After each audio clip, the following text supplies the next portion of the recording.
dark and searching for light. We have a man in our midst who can bring forth truth back beyond doubt, that can open the eyes and ears of those lost in dark. As Saeed al-Imam Isa al-Hadi is that man, and the author of over 150 books of religious and scientific literature. As Saeed al-Imam Isa al-Hadi has brought forth this information straight from the Scripture, so it cannot be denied. So we invite you to listen, to learn from the true light featuring as Saeed al-Imam Isa al-Hadi.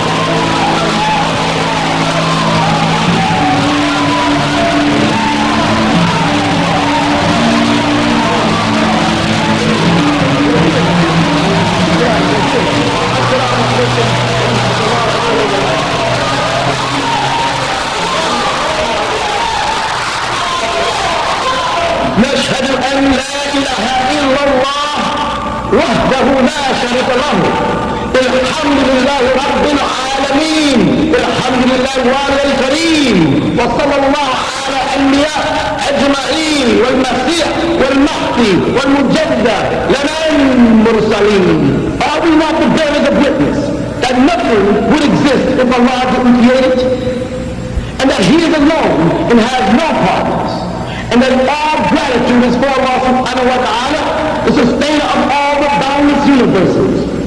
All gratitude is for Allah subhanahu wa ta'ala, the generous eternal friend, and send salutations of Allah on all of His prophets and His apostles, and on the Messiah, the anointed one, and on the Mahdi, the guide, and on the Mujaddid, the Reformer, which was all sent from Allah subhanahu wa ta'ala. We send greetings and we send peace throughout the boundless universe to all. Assalamu alaikum wa rahmatullahi ta'ala wa barakatuh. You are now listening to The True Light with As-Saeed al-Imam Isa al-Hadi al-Mahdi. We can break down chapter 2, verse 7 of the Holy Quran, and how it relates to people who hear the truth, but then they always want to argue with me. إلا الذين كفروا again, surely those who are kafir, they maliciously attempt to cover the truth. It's sawa, it's equal, equivalent to alayhim, on them. It says andartahum. The word nazar means to warn somebody. It calculates whether you warn them amlam tundirhum, or you warn them not. La yu'minu. They're not going to be faithful. So what it translates there. Surely those who try to cover the truth, it comes out the same whether you try to warn them or if you don't warn them. They're still not going to become faithful.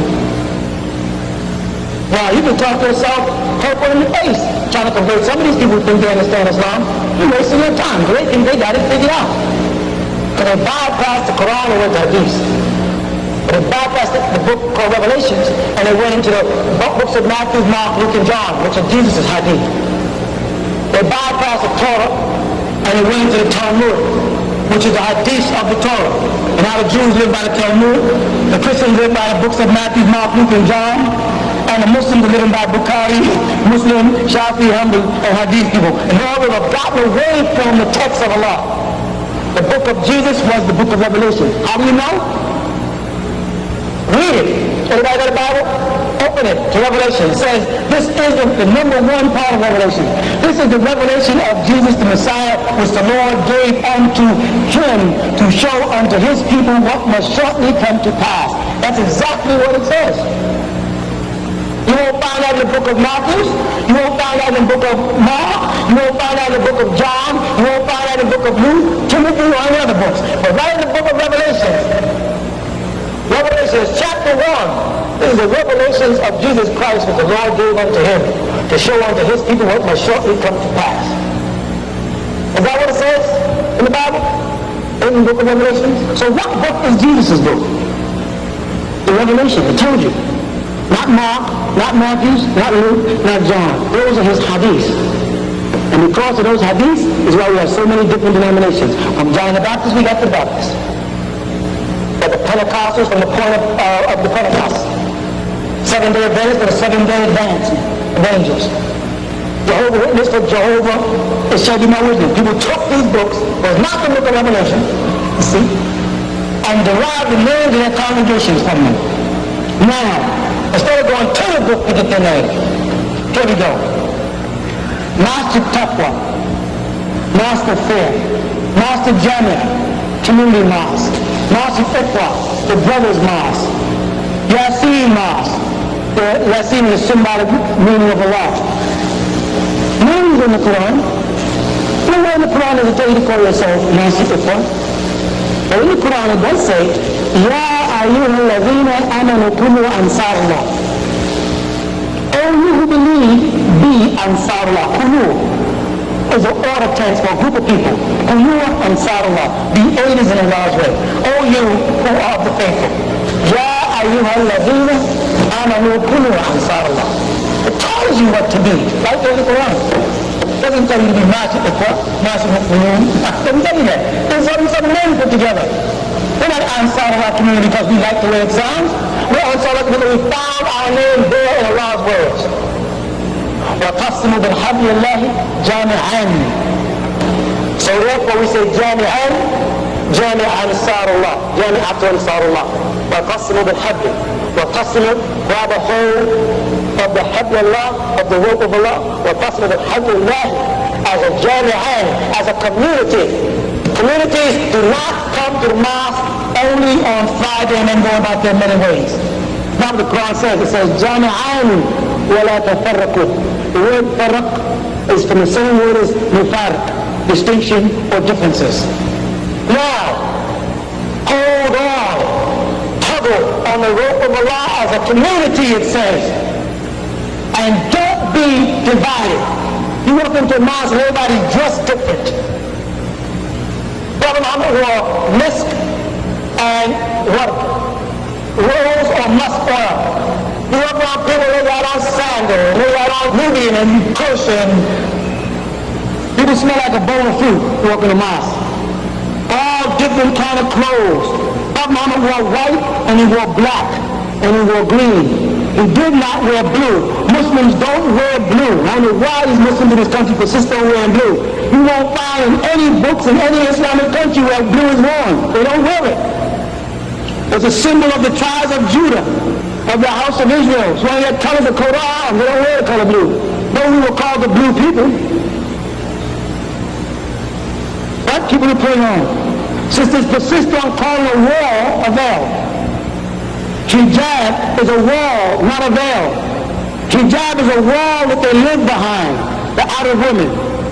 And if you go to Saudi now and you see one of those walls made up of these little fine things where they look out because you don't see the real women, they have servants to go shopping for them, that place is called hijab. You understand what I'm saying? The word khimar, from khilma, the word khilma means tent. Khimar means to cover. Khumra, which they translate in the Quran in English as wine, has nothing to do with the word wine at all. It has to do with blocking the intellect. Anything that blocks the intellect is haram. I'm talking all of those teas, all of those coffees, and all of those cigarettes. All of these are khumra, not just wine. The word wine in Arabic is nabid. Khumra, intoxicate. Something that intoxicates, that blocks and clouds the vision. That includes cigarette smoking. There's a lot of things that we got to probe into when we set up a nation. We set up a people, we're going to raise the children. A lot of things. We got to have examples for them. We have to have laws. You have to know. We can't be dependent on a bunch of books from Nepal, Pakistan, by a bunch of people whose tongue is not even out of it. If anything, you better train your children out of it and let them translate for you. It would be a lot better for you to pay for an out-of-the-tongue here to train your child than for you to go over there and spend 5 years away from your child trying to learn it. Isn't it simpler just to raise the money and bring them here and let them teach your children? It's simple. Take them out the city, buy a farm, buy some land, learn to defend yourself. Get ready, because jihad is coming. Don't you see what's happening in the Middle East? So what's going to happen when Hajj comes around and Mecca is controlled. This is in the making. This is the jihad. The Antichrist, I know y'all know, is already here. You can see the works of the Antichrist everywhere you look. They tell you when the signs of the Antichrist will be right in Matthew 24. Wars and rumors of wars. Nation against nation and kingdom against kingdom. Pestilence. Earthquakes in all types of places. This is what Matthew 24 tells you. Are we not in the time of wars and rumors of wars? Isn't kingdoms against kingdoms and nations against nations? Is that not the time we're in? Yes. The book of Revelation is manifesting itself right now. It's sad that the Muslim world don't read it. Because if they did, they'd find themselves in it and see themselves as the kings of the East, of which the Antichrist is going to rise right out of them. It's right in the Quran, it's the Bible, out of the beast of the earth. It's going to come up and rise right in the midst of Mecca. When you look at the word the Bab in Arabic, you get the word tank. A tank. It's already there. The word Arab means earth, planet earth, or ground. The Bab in Arabic means tanks on the ground. That's different than in the books of Revelation about the judgment day. When they speak of the judgment day, let me show you what it says about the angel coming down. Revelation 9, and the fifth angel sounded, and I saw a star fall from heaven unto the earth, and to him was given the key of the bottomless pit. And he opened the bottomless pit, and there arose a smoke of the pit, as the smoke of a great furnace, and the sun and the air were darkened by reason of the smoke of this pit. Let me understand, church. He saw a star fall, and when the star hit the ground, it cast in like a pit, and up and out of that pit gushed forth smoke. He saw a light shoot, and he saw it fall into the earth and go down, and then it gushed forth into smoke and fire. Does this look familiar? Does that look familiar? That looks like an atomic explosion he's describing. Remember, this is John. They didn't have atomic weapons then, so he had to use what he knew. He said he saw it go down into the ground, into the bottomless pit. They call it, the bottom of Hades. You know what Hades is? The center of the earth. That's all it means. It went down into the ground and gushed up smoke and fire and blocked out the sun. Radiation. A radiation storm. The sky becomes blackened. That's what he says. I saw a star fall from heaven upon the earth, and to him was given the key of the bottomless pit. That means he opened the floor to go in. And he opened the bottomless pit, and there arose a smoke out of the pit, as the smoke of a great furnace, and the sun and the air was darkened by reason of the smoke of the pit. And there came out of the smoke locusts. Now this is very important. Upon the earth. And locusts do what? Huh? Fly. He saw locusts on the earth. Go up. Watch what happens. And unto them was given the power, as the scorpions of the earth have power. What do scorpions do? They sting. They kill. This locust has the power of a scorpion, Allah says. And it was commanded them. They were being commanded. You understand that? You understand locusts being commanded? That they should not hurt the grass of the earth, neither any green thing, neither any tree. Do you know of any locust that do not eat trees and grass? This is describing something that's going to become clear soon. But only those men which have not the seal of God, as they say, in their foreheads. And to them was given that they should not kill them, but that they should be tormented 5 months. That's a radiation fallout. And the torment was the torment of a scorpion when it strikes a man. You know what happens when a man is struck by a scorpion?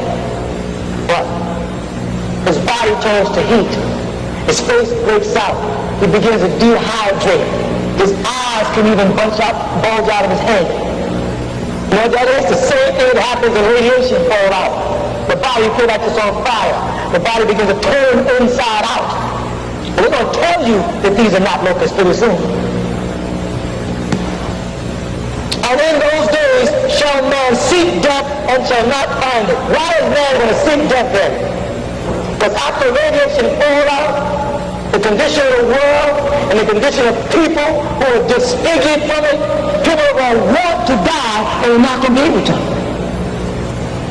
People are going to seek death and can't find it. This is the same thing we Muslims know as zilzal in the Quran, the earthquake. Same time, the shaking. Watch. And the shapes of the locusts, now here they go. And the shapes of the locusts were like unto horses prepared for battle. A formation. You understand? And on their heads were as it were crowns of gold. He saw the sun reflecting off of something. A plane. And their faces were the faces of men. You saw the tiger fighters? That they used to bomb? The planes where they draw faces, the mouths of lions on them? They have those again. And they had hair as the hair of women, and their teeth is the description of the drawing. Whereas the teeth of lions, he described in a plane, a fighter plane. This is what John saw 2,000 years ago. There was no planes, so he described them as locusts, flying in formation and shooting off something that stung the earth.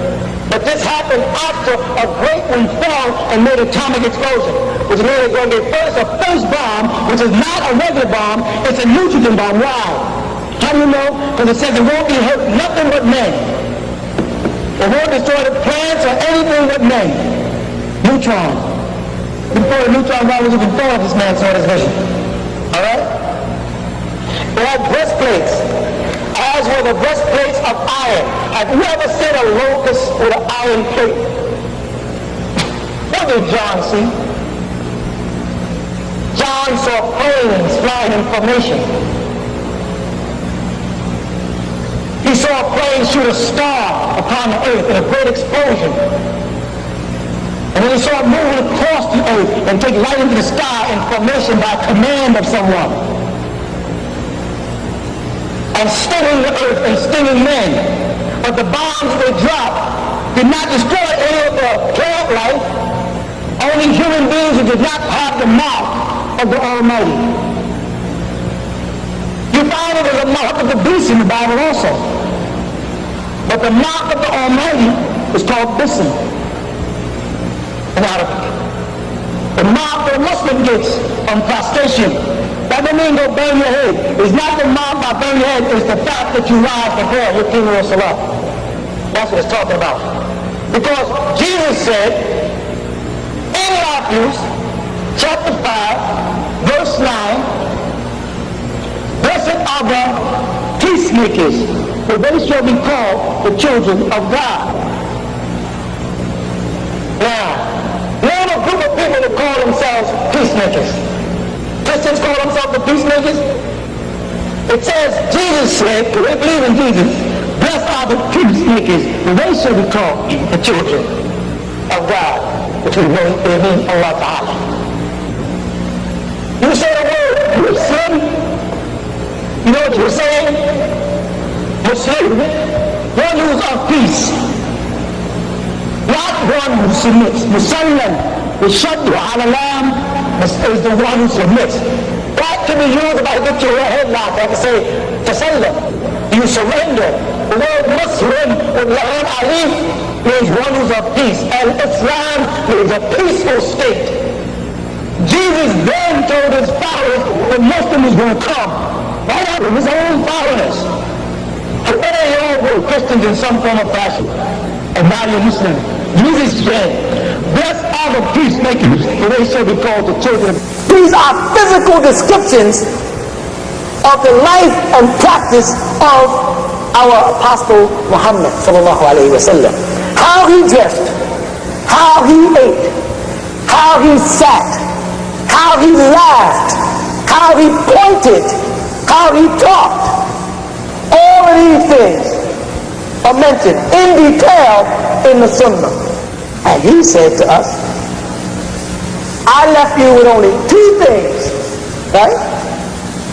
Two things I left you with. The Quran and my Sunnah. And then he said, do the opposite of the mushrikeen. Who are the mushrikeen? Anyone who does not believe in Tawheed, wahdahu la sharika lahu, is mushrikeen. You know what? It's sad. There's a whole lot of Muslims that are mushrikeen. Because they've now got Allah up here, and they put Muhammad here, right next to each other. Huwa Allah alladhi la ilaha illa huwa. It doesn't always have to be La ilaha illallah Muhammadur Rasulullah. Huwa Allah alladhi la ilaha illa huwa. Huwa wahdahu la sharika lahu. We don't compare Muhammad, our beloved prophet, to Allah in any way. You don't compare the hadith of the apostle to the Quran of Allah. Nothing's wrong. Where did you go wrong? He said, I left you two things, the Quran and my way. Which one was first? The Quran. The Quran tells a Muslim how to dress. It tells a woman how to walk. It tells a woman, don't walk enticingly. Don't walk heel-toe. It says, don't put your heel down and your toe, because it'll cause your adornments to move. Meaning the woman would switch. So when you see a Muslim woman sleep, say, sister, stop switching. He's supposed to know that. It tells a woman to cover her face over her bosom. He was talking to a man when he pointed to her sister's face. Salma came to him with a thin dress on. And Rasulullah said, take that off. That's the likeness of what should be a curtain in a mosque. And made her take off this thin dress they gave her. And when she came back, the man said to her, oh, I said to Rasulullah, how should a woman dress? He said, only that, that, and that. You don't find in the hadith any place where it said her face should be revealed. He pointed there, there, there. He does not say anywhere a woman's face should be exposed. Understand? He said to protect her adornments, her beauty. What is the most beautiful part of a woman according to the hadith? The hadith says the most beautiful part of a woman is her face. You understand that? He's telling them what should be covered and what should not be covered according to the Quran. And if you do like I have done, I've been to Sharq al-Awsat. That means I've been to Saudi, I've been to Iraq, I've been to Syria, I've been to Turkey, I've been all over the Arab world and studied in 3 different countries. I studied in Medina, I studied in Egypt, I studied in Sudan. And when I leave the city and I go into the bush or the desert of any country, any of them, you find a woman with a face covered. In the bush, not in the city where they've been influenced by modern scholars, everybody trying to become Christians. If you go into the bush of Morocco, you see women with their face covered. Now here's the point. I've heard Muslims say that is tradition and that is custom. Right? But here you are in Saudi here, and a woman got a veil on. And way over there in Morocco, and a woman got a veil on. And way over there in Algeria, and a woman got a veil on, the Sahara. Understand? And the men dress differently. If it was a custom of the country, wouldn't the men and the women be dressed the same? When you go to Sudan, you see the men wear a certain type of jalabiya and we wear a very sloppy imma, as you would call it. All sloppy. The women wear thobe wrapped around. You go to Morocco, the woman wears a jalaba, has a split upside here, has a little hood on the back. The men wear a thing called a jubba, which is a jalabiya, which is very similar to this one here, with a silham, which is like a cape with a hood they put on it. All these men have come out with these fine little minute differences in their dress. But all the women wear the veil. Now let's look at it. Is the native language of Pakistan Arabic? No. Is the native language of Saudi Arabia Arabic? Yes. Is the native language of Morocco Arabic? Yes. Is the native language of Algeria Arabic? Yes. Is the native language of Libya Arabic? Yes. Why is it that Pakistanis can tell you all in their hard Pakistan books that you don't have to wear a face veil? And you can look into the Arab magazines and see women with face veils in Arabic-speaking countries. Where did they get the idea? Tell me, anybody. Where did the veil? Don't tell me the Turkish, because the Turkish didn't have nothing 200 years ago. Where did they get the idea to cover their face from? Tell me where the idea came from. And how it ended up on 4 different continents. They must have got it from something that they all have in common. And what is that? The Quran. Because the Moroccans in Maghribi, they have their own customs and traditions. You understand that? The women, the marriage, the divorce, everything is different. No, none of them follow the Sunnah of Rasulullah. They have their own customs and traditions, everything. But then when it comes to dress, all these women found their way to the veil until modernization and modern scholars even, modern Islamic scholars pop up on the scene. Don't let nobody tell you that that's because Islam is in your heart. Islam is not in your heart. Islam is in your ruh, in your soul. Islam is in your nafs. Islam is in your spirit, in your essence, not merely in your heart. You have 3 words for love in Arabic. This is what happens, why it's so important. You have hib, wood, and ishq. 3 different words for love. When you express compassion, it's wood, from the word Dawood or El-Wadud. When you like something, or like the way it was done, or like how it's done, it's hib. When it's a total control over the whole being, it's ishq. Which one of these 3 do you have in your heart? You understand what I'm trying to say? They're lying to us. Islam is not just in your heart. You have to practice Islam. The Prophet Muhammad said in his hadith that you're going to know the people of the Dajjal because they're going to have the sign of a kafir on their forehead. Some Muslims are really looking to see some people with a K on their head. They really think so. You know what the sign of a kafir is on their head? If we were walking down the street and a man was coming down the street, he had a blue suit on with brass buttons, a gun, and a big silver thing, what would he be?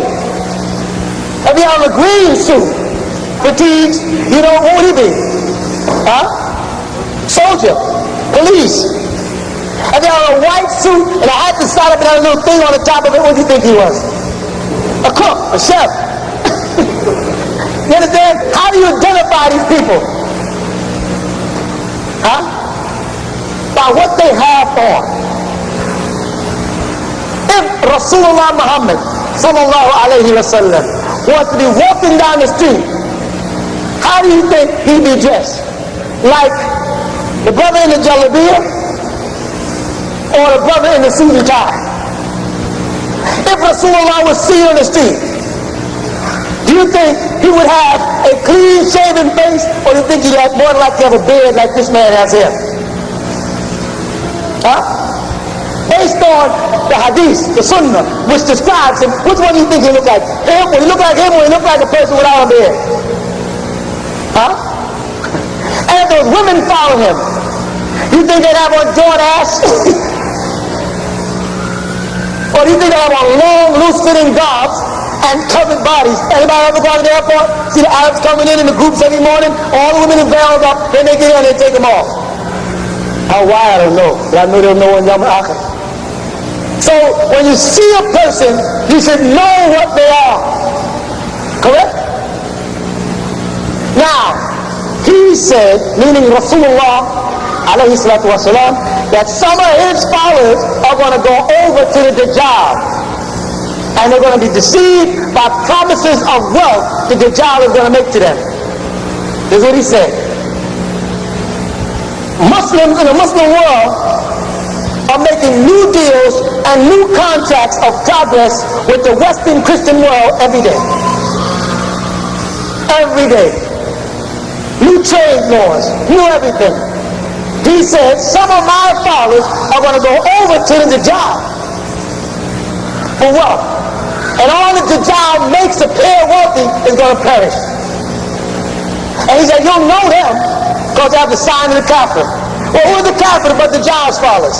All right? Now let me describe the Dajjal's follower. Short haircut, no beard, suitcase, gray flannel suit, and tie and shirt. Correct? So if a Muslim is just like that, who is he just like? He's just like the polytheists. Will you be able to look at him and know if he's a Muslim or not? Huh? No. Should you be able to look at a man and know if he's a Muslim? Yes, you should know your brother in the dark as well as in the light. You should know a Muslim. You should see a Muslim 4 blocks away and say, that's a Muslim or that's a mu'min. You should know that. That's why the Prophet Muhammad said, you'll be able to look at the Dajjal and see the sign of Kafir. But when you look at him, you're going to see a Kafir. Now, there's what they call mutakhir in Arabic. When a Muslim has the right to say he's not Muslim to do something for Islam. This is a law that's in the Sharia. Where it came from, I don't know, but it's there. Say for instance, you was a doctor, right? Or a pediatrician, and you operate on babies. And you came to me and said, Imam, if I wear my jalabiya and my taghiya to the hospital, I will lose my job. And I receive Muslim babies when they come in. You follow what I'm saying? What should I do? Should I tell you to leave the hospital and put the babies in the hands of the Yahudi, the Jew or the Christian? Or should I tell you to stay there, you follow that, and receive the babies in mutakhir? If I could have that also. Muslims are allowed to do things like that, to go amongst the camp. Salahuddin, you know who Salahuddin was? Of the crusade? Huh? How do you think Salahuddin was able to deceive the king? He lived with him, ate with him, cured him of his sickness and everything. How do you think he was able to deceive him into thinking he was not a Muslim if Salahuddin had to pray 5 times a day in front of the king? How? Huh? He had to pretend that he was not a Muslim. You understand that? To make the point. Read about the Crusades, you see it. It has happened in the history of Islam. But if you ain't got that as an excuse, then you better be in the dress of the Prophet Muhammad. Otherwise, you're going to be classified as Masjid al-Dajjal's followers. If you think that your living here is to make money and survive and get rich, then you have went over to become a follower of Dajjal. You're doing the exact same thing the Arab world is doing right now, selling out Allah Ta'ala. There's that Mecca. Right now, Mecca is a business proposition. It's who got the money. And Rasulullah told us in the last day, he said, my people are going to make Hajj just because they can afford it. I met Muslim brothers in Mecca. I walk up to them. I say, Assalamu alaikum. I say, wa alaikum salam. Anta min aina. Say, huh? Min fayn anta. Go to dialect. Huh? Where are you from? America. You don't speak Arabic? No. How are you going to perform the rites? Or our bitawa? Man, there's no such thing. There's no such thing as a man who performs the rites for you for Hajj. So you go all the way there, spend all your money, and you're going to come back, now you're not Hajj. You're not Hajj. You just went on a vacation. That's what the Prophet Muhammad said when he said, my followers get the point where they're walking up to Mecca. There are a lot of Americans walk around, I'm Hajj this, I'm Hajj that. They don't even speak the language. They couldn't make the rights because they can't even read out of it. And no one can do it for you. If a man can make Hajj for you, then a man can make Salah for you. I say, listen, I can't make Maghrib. You make Salah for Maghrib for me today. I can't make it. Nobody can make Hajj, but Hajj is a prayer. I don't know where they came up with this new thing with the mutawaf. That means the men who run around and lead people. Half of them are not even Muslims. This is what you're up against. We have decided here what a Muslim is, what a Muslim believes in, how a Muslim should dress. I take you to the Injil, how Isa foretold you're coming, how you are here. What are you waiting for? The paradise is elevating to other galaxies. And where is hell? Okay. hell is where you will make it. Hell, the Quran has many dimensions of the word for hell in Arabic. You have words for the seer, for the roof. There's many words, and each one of them describe the state of mind that people are going to put themselves in. Okay? Very rarely do you find the word makana, place. Hawiya, the bottomless pit, merely means a boundless place. That's more interpreted in Arabic as eternally than anything. Now, when we say that heaven is planes, we're talking about states of growth emotionally. Planes are not merely places. Places and things deal with nouns and physical objects that have to do with, like I mentioned earlier, the motion of molecules on the physical plane, right? Matter. When you start speaking about the planes emotionally and man elevating to those planes, we're talking about his spiritual growth and the speed in which his earthly body transforms into a spiritual body and into a soul force. And at the rate it's moving, he'll begin to vibrate on different levels. The same way, the room you're sitting in, the light will become so bright into your octave nerve will cut off. That does not mean the light is not there. It means it got so bright that you can no longer take it. It will just block out your ability to see. Man has to elevate again back to those states, and depending on his spiritual growth will determine what he as a spiritual being will create in his environment that Allah Ta'ala refers to as Jannah in the Quran. The garden. He doesn't call it a place, he calls it a garden, and describes things that people on the physical plane can identify with. Rivers flowing in green grass and couches there for man, because to describe a spiritual state to physical people is next to impossible. So he has to give you likenesses on the physical plane that you can identify with. You follow that? Right. And hell is an abode where people are going to judge themselves by their sins, not for their sins. And hell resides deep down in the essence of each individual. You give yourself hell when you do wrong and know it's wrong. How does it compare to the last day or the day of standing? Okay. To put that in relation to in the Quran, Allah Ta'ala, in the Holy Quran, Allah Ta'ala teaches us that there are three stages of the end. The first being Yawm al-Din. Yawm al-Din, the day of doing, the day when people will be questioned about things, judgment. The next one Allah Ta'ala uses is Yawm al-Qiyamah. Yawm al-Qiyamah. The word Qiyamah comes from the Arabic word qum, to stand up or to rise up. Not ba'atha, to resurrect, but qum, to just stand up physically. Okay, to erect yourself. And the last one is called Yawm al-Akhir. Yawm al-Akhir. The word Akhir means the final or the end. Man must pass through these three stages before he has totally become God-like again. Or would you have it, one with Allah. That means after his domain on the physical plane, the first thing is Yawm al-Din. Or Yawm al-Qiyamah, I should say. The day when he will come back as a sun-dried body, or a spiritual body, the Quran says, and stand to be judged. Yes, the first one is Yawm al-Qiyamah, to rise up, whether he's dead or alive.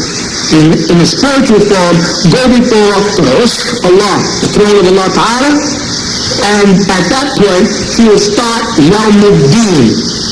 The day when his records will be passed from Sijin or Elion, the two places mentioned in the Quran as the prison or the exalted abode, where the records and deeds of mortals are kept. You follow?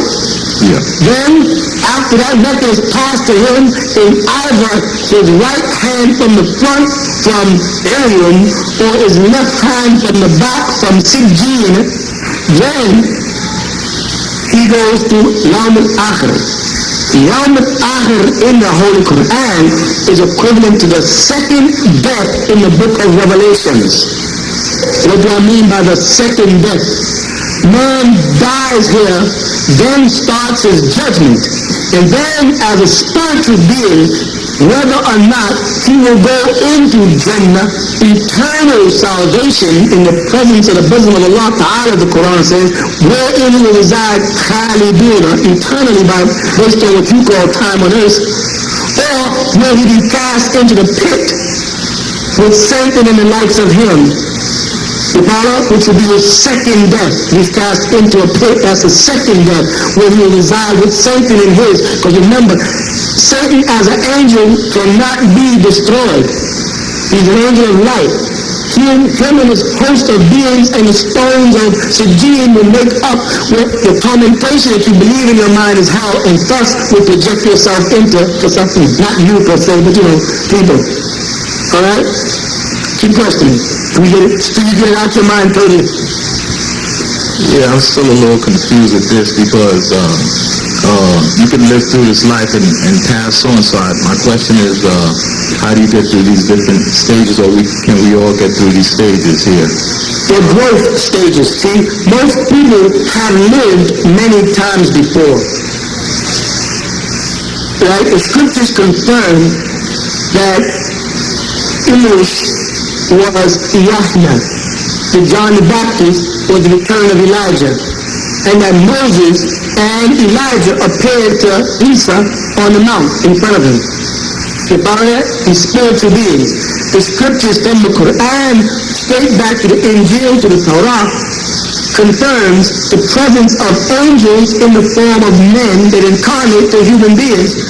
Like when the angel Jibreel, salam alaikum wa rahmatullah, appeared before Rasulullah Muhammad in the cave in Laylatul Qadr to give him the revelations of Al-Quran al-Kareem, right? And he also, Jibreel, appeared to Maryam, the mother of Jesus, to tell her the announcement of the birth of the Messiah, Jesus ibn Maryam, the son of Mary, correct? So we have records in the Holy Scriptures, be they the Torah, the Injil, or the Quran, or the Zabur, of supernatural beings appearing in the form of human beings to converse and interact even to the point of breaking bread and supping with mortals. And the Hadith confirms it when it mentions Jibreel coming to the Prophet Muhammad in the 40 Hadiths. So we have records that there is life beyond this life throughout all of the scriptures. Insofar as this being Gabriel was with Abraham at one point, Moses at another point, Mary at another point, and Muhammad at another point, and we're talking 5,000 years. Alright? And they always come with the same message. That man has to realize that he is one with the universe. He is one with the Creator, Allah subhanahu wa ta'ala, and must raise himself back to that state so that he can go back to where these beings came from. These beings, angels as they call them, are coming from some abode to deal with mortals. And they're saying that you mortals want to get back to that abode. So the answer to your question is, there are levels of aspiration that men have to go through when they can make a transition from a mortal being to an immortal being. When they can let the spiritual self dominate the physical self and prepare their inner being for that journey back to wherever these beings come from. Of course, there's an answer, but to keep taking the subject deeper and deeper, just to say to wherever they come from, wherever Gabriel, the angel, comes from, and Uriel and Raphael and Michael, where they come from is where you're trying to get back to, and obviously came from if they say that man was placed on earth in some place. Took the man and placed him in the garden, and they placed you in the garden and brought you from somewhere. And that place where you're trying to get back to. Yes, it is possible, but it calls for application, discipline, and obedience. Some of the things that the devil taught human beings not to do. To apply themselves to the best of their ability, to obey, and be able to turn to the scriptures, because everybody since the beginning of Genesis is suffering from a God complex. When the devil said, if he does know that in the day you eat thereof, your eyes shall be open and you shall be as gods. Now everybody you meet thinks they understand the scriptures, think they got a monopoly on its meaning. Everybody wants to be the God. Instead of admitting they don't know and sitting down and being instructed so they can make it, everybody tries to interpret it themselves because their ego dominates their divinity. اقرأ باسم ربك الذي خلق خلق الإنسان من علق اقرأ وربك الأكرم الذي علم بالقلم علم الإنسان ما لم يعلم صدق الله العظيم.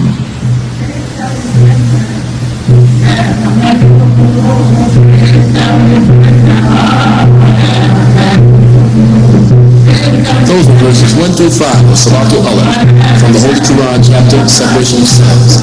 Now the 96th, originally the first chapter, revealed to the Prophet Muhammad, peace and blessings of Allah be upon him.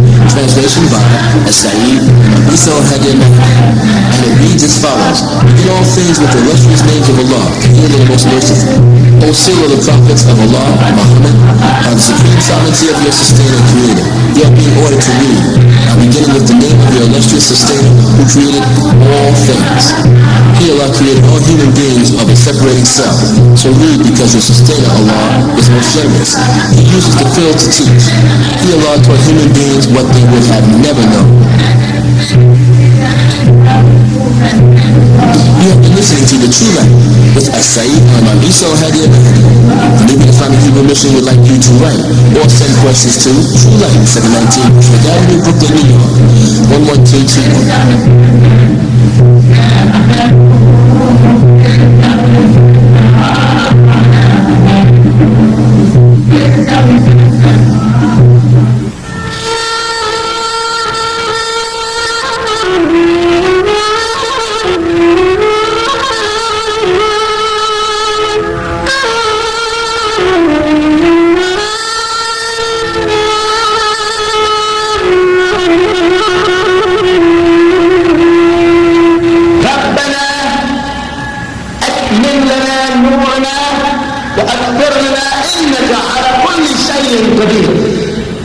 This is from the 56th surah of the Holy Quran, the 8th verse, and reads, O sustainer, complete for us our light, and forgive us, for surely you have the power over all things.